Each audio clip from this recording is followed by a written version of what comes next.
کسی بھی سیاستدان کو جب سزا ہوتی ہے تو مجھے اس کی خوشی نہیں دکھ ہوتا ہے، وہ کوئی بھی ہو، تو مجھے اس سزا کی کوئی خوشی نہیں ہے۔ لیکن میں آپ سے ایک دو سوال پوچھتا ہوں۔ مثلا آپ مجھے بتائیے کہ جو سائپر ہے وہ کیا ایک آفیشیل سیکرٹ ہے کہ نہیں ہے؟ آپ مجھ سے جواب بھی چاہتے ہیں سر؟ جی آپ سے جواب بھی چاہیے۔ ہم تو آپ سے سیکھنے کے لیے اور سوال کرنے کے لیے بیٹھتے ہیں۔ نہیں یہ تو ٹھیک ہے، بالکل سر، بالکل ہے نا۔ اچھا، وہ جو سائپر ہے اس کے تمام مندرجات آج آپ کو معلوم ہیں یا نہیں ہیں؟ سوالیہ نشان ہے، لیکن خود سے متعلق جو دعویٰ کیا جا رہا ہے وہ بالکل ہے۔ اچھا، یہ سارے مندرجات آپ اور مجھ تک کس کے ذریعے پہنچے ہیں؟ آپ چاہتے ہیں کہ میں پورا تجزیہ آپ کے لیے کر دوں؟ نے تو نہیں پہنچایا۔ بیسیکلی لینا آپ بھی اس ٹائم آن ٹرائل ہیں، ہے نا؟ مجھے یہی لگ رہا ہے صافی صاحب میرے کندھے میں رکھ کے بندوق چلانا چاہ رہے ہیں آج۔ نواز شریف یا زرداری یا سہیل وڑائی صاحب نے تو نہیں پہنچائے ہے نا یہ ساری، اس سائپر میں کیا کیا کچھ تھا یہ تو عمران خان نے ہی آپ کو پہنچایا ہے نا۔ ٹھیک ہے، اچھا پھر آپ نے وہ آڈیو بھی سنی ہوگی جس میں اعظم خان اور عمران خان آپس میں بات کرتے کہتے ہیں کہ اس سے کھیلتے ہیں، ٹھیک ہے، اور وہ کھیل کی کچھ تفصیل ریما عمر صاحبہ نے بتا بھی دی۔ تو اب آخر اس سے کیا نتیجے نکلتے کہ آفیشیل سیکرٹ ایکٹ کی وائلیشن ہوئی تھی یا نہیں ہوئی تھی؟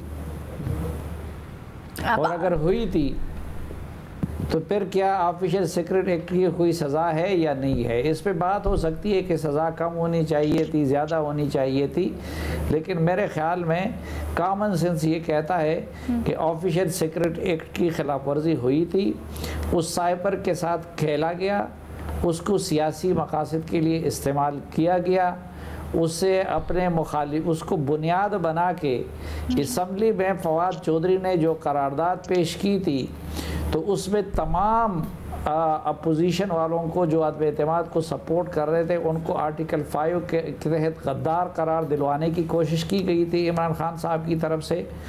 ہم تو جب اس طرح کا موقع آتا ہے تو پھر وہ بندہ ہماری نظروں میں مظلوم بن جاتا ہے، لیکن پہلے ہم یہ نہیں دیکھتے کہ وہ خود کیا کر رہے تھے۔ اسی سائپر کی بنیاد پہ اسمبلی کے عدم اعتماد کی تحریک کے موقع پہ عمران خان صاحب نے فواد چودھری کے ذریعے قرارداد پیش کر کے تمام اپوزیشن کو غیر محب وطن قرار دلوانے کی کوشش کی تھی۔ تو بہرحال میرے خیال میں تو کامن سینس یہ کہتا ہے کہ آفیشیل سیکرٹ ایکٹ کی خلاف ورزی ہوئی تھی۔ اب مقدمہ کیسے چلا ہے کیسا نہیں چلا ہے، اس میں تقاضے پورے ہوئے ہیں نہیں ہوئے ہیں، وہ میں نے نہ فالو کیا ہے نہ میرا سر۔ لیکن کیا یہ بڑی اہمیت کا حامل نہیں تھا کہ ڈیو پروسیس فالو ہو؟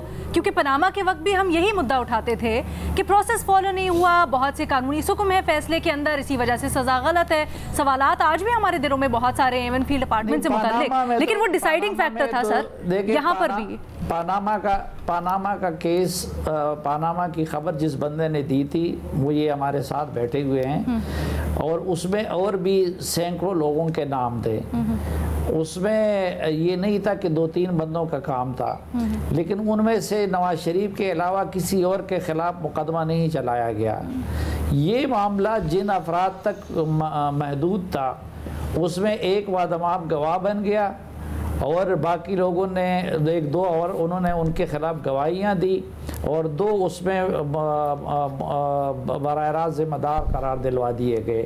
تو یہ پاناما جیسا معاملہ نہیں تھا، پاناما سے مختلف تھا۔ اچھا، اس پہ پھر سپریم کورٹ کی طرف سے کوئی اوپر سے جج مقرر نہیں کیا گیا ہے، بلکہ اس میں اب عمران خان صاحب کے پاس ہائی کورٹ میں جانے کے اپیل کا حق بھی حاصل ہے اور سپریم کورٹ میں جانے کے اپیل کا حق بھی ان کو حاصل ہے، اس لیے دونوں کا موازنہ درست نہیں ہے۔ ٹھیک ہے، اچھا سر، سیاسی اس کے اوپر آپ مجھے بتا دیں، پھر میں یہ جو آپ نے پوائنٹس اٹھائے اس کے اوپر ڈیبیٹ کرنا چاہوں گی۔ I understand Nima you want to say some thing, لیکن سر سیاسی طور پر فائدہ ہوگا نقصان تحریک انصاف کو اس وقت جو سینٹیمنٹ بن رہا ہے جنرلی؟ میں عمر چیمہ صاحب کی رائے سے اتفاق کرتا ہوں، نقصان ہوگا۔